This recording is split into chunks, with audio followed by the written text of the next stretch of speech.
Traditionnelle bénédiction de Noël, Urbi et Orbi de Benoît XVI. Depuis la basilique Saint-Pierre à Rome, le pape a lancé des appels pour que ceux qui n'ont pas de voix soient entendus, notamment dans la Corne de l'Afrique et au Moyen-Orient.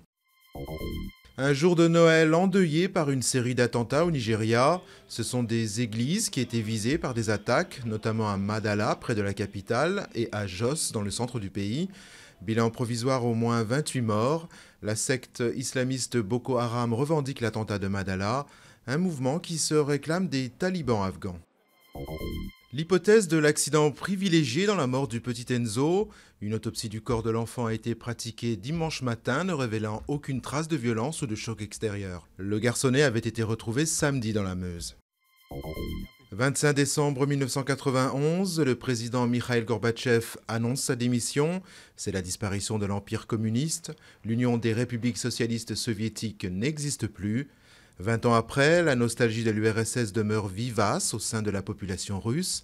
Vladimir Poutine, l'actuel Premier ministre et ancien président russe, n'hésite pas à évoquer la Grande Russie alors que son pouvoir est confronté à une contestation sans précédent. Vous rêvez d'un bonnet ou d'une écharpe tricotée main?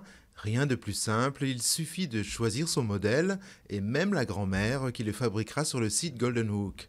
Véritable Bruce Lee de la maille, ces grand-mères de substitution mettront de 3 à 6 heures pour tricoter votre bonnet. Un concept original qui a son coût, 50 € pour un bonnet et jusqu'à 130 € pour une écharpe.